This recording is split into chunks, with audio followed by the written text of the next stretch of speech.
Okay, there's something that I'd like to ask you. Something very important, Victor. Renee's father said, still giving me a very focused and determined look. Be aware that this is a very important decision. However, your circumstances don't leave you with many fruitful options. Or perhaps it's more that you simply have too many of them, and no way to gauge which ones to trust. Master Garrick, official council inquisitor, I asked you to bear witness to this, so that you may place it into official record, should he say yes, he said, looking over to the tall man in the white suit. Of course, such is my job. You will never catch me shying away from my duties as council inquisitor. I have held this position for more than 500 years, and for good reason. Good. So, here and now in front of the council inquisitors, so that there's no delay in the word being spread, I, Branson Hollowfield, hereby ask you, Victor Barron, descendant of House Salvera Reaper, to join my pack. Before you give a clear answer, I'd like to explain a few things for you that perhaps in your youth you have not thought about. Choosing a pack is a very important action. Werewolves tend to focus heavily on loyalty. You cannot simply jump packs the moment you feel like it. People won't allow it. Every now and again someone might change their allegiance to a different pack, but it is under very extreme circumstances. They have to be circumstances that people understand, that seem evident and reasonable. Otherwise, you will be labeled without loyalty, and packs will refuse to accept you. So, accepting this will be a permanent fixation, unless exceptionally extreme circumstances that force you out should happen to bear their heads, which I highly doubt will occur. So effectively, you're agreeing to stay with my pack for the rest of your life. This is good, both for you and for me. You may be a Tier 1 werewolf, and descendant from a legendary bloodline that disappeared ages ago, in the very beginning.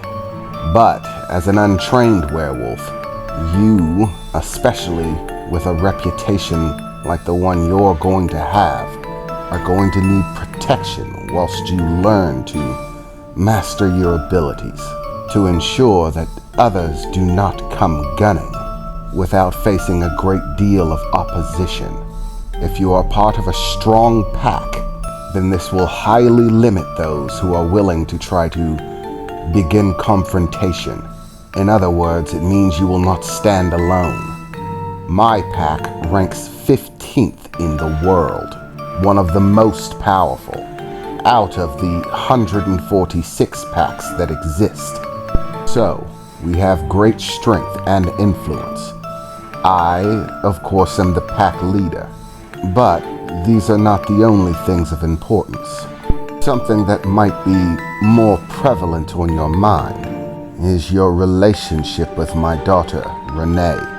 Understand that having relationship with wolves outside of your pack is a very difficult thing, and dangerous to boot. Now that I know you're not simply some sort of spy, and both in your tier and your bloodline, you are respectable enough that there is no shame in Renee seeing you. And as a werewolf, my other concerns about you have been abated, for at least the time being. But all that being said, if you choose another pack, trying to maintain a relationship with Renee will be next to impossible, especially with your reputation.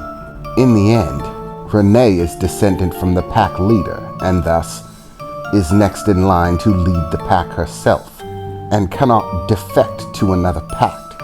So, should she decide to marry sometime in the future, her husband will have to convert to our pack. It's one of the few loopholes there are within loyalty views amongst packs. No one will judge you for leaving your pack to be with the person that you intend to marry, so long as you marry them.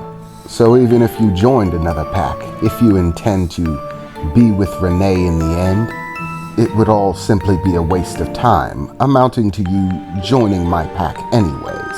And lastly, as a member of my pack, it will be much easier to continue our training, as I would have no intentions of teaching someone who is a member of another pack. Strengthening the enemy is not a good idea. Your lessons with Renee are also stringent on this, as I once again would not allow my daughter to continue teaching someone who was not going to be a member of our pack. But understand, this is a power move, as well as being for your own benefit, not for you. With your bloodline, I'm certain that even a member of the top 10, the 10 ruling packs of the world who have seat on the council, would gladly accept you. No, this is a power move on my part. Having the heir to the lost bloodline, a member of my pack, would be a great boon, extremely beneficial in a number of ways, boosting our reputation and status within the wolf community. So, while this does benefit you, it also benefits me a great deal to do. I could have, of course, kept this secret from you. There was no real need to explain it. But I am nothing if not an honest businessman. I like it when people know the terms of what they're agreeing to. So, here, in front of the official Council Inquisitor, do you accept my invitation, Victor? I looked over to him for a moment, kind of stunned that he asked me, but he seemed to explain everything pretty well, even his own agendas, which I actually found kind of refreshing. Lots of people try to run underhanded games, keep their motives a secret. The fact that he was out in the open, that he was actually going to gain from this, made me feel a little bit more comfortable for some reason. And he was right. If I wanted to be with Renee, I had to be in the same pack. If joining a different pack was going to be a problem, then I definitely couldn't do it. Especially considering that I'm already technically married to his daughter. I'm just crossing my fingers he doesn't figure that out. At least until we, find a more reasonable way to bring it to light. Maybe give it some time, get his permission, and say that afterwards we just couldn't wait or something. So ran off and got married on our own. He might overreact to that, but probably not as extreme as finding out that it was already done. Okay. I accept. I'll become a member of your pack, I said, rubbing my hand against the back of my neck, feeling a bit nervous and uneasy in the moment. Then it's official, the man in the white suit said, stepping forward for a moment. In front of the official inquisitor for the Wolven Council, I hereby acknowledge that Victor Barron has accepted an offer of entry into Pack Hollowfield and is now an official member, granted all protections that includes. Awesome! Renee shouted as she ran over, hugging me tightly. I knew it would all work out. See, and just like that, you're a member of the pack. You're with us now, Victor. So don't worry about anything. We'll take care of it all. Ugh, Renee, her father said, covering his face a bit. I really wish you weren't so affectionate with him. We are in front of the official Council Inquisitors, after all. I would never suggest them guilty of making a mistake, But your actions do imply things that might allow such a thing to be placed into official record. You haven't officially claimed a partner yet. Let's not give them the idea that it's set in stone, he said, looking at us sternly. Renee released her hug, looking back towards her father with a smile. Oh, well, you don't have to worry about it, Dad. The Council Inquisitors aren't going to get the wrong idea. In fact, they could only really get the right one. After all, Renee said, as my heart stopped, or possibly skipped a few beats, as she pulled her shirt down, revealing the mark on her shoulder. We're actually already married.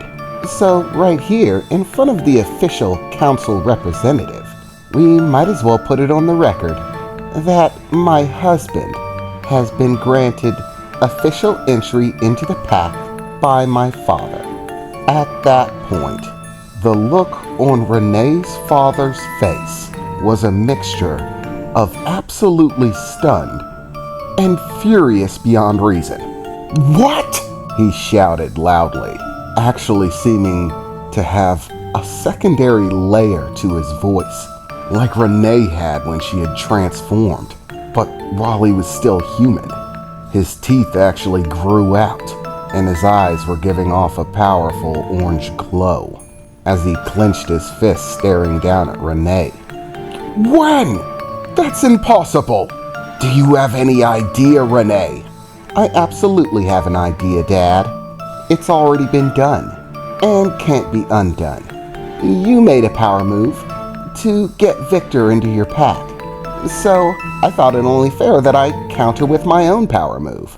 My husband, mate, is here and in front of the official Inquisitor, Victor Baron, she said as she turned around, grabbing my shirt and pulling it down to show the mark on my chest. And there it is. Wow. This day is just full of surprises, the man in the white suit said. I shall mark it into official record. Victor Baron, descendant of House Reaper, has been mated to the official successor of Pack Hollowfield, Renee Hollowfield. Well, I have to say, that was a turn I was not expecting, but I'm sure that the council will find interesting. That is a powerful move, Miss Renee. By claiming a member of the lost bloodline as your mate, the chances that your offspring will also be of the lost bloodline is 50% for every child you have, which officially would make your bloodline the only possible continuation of the lost bloodline itself. As far as power moves go, that is most definitely a strong one.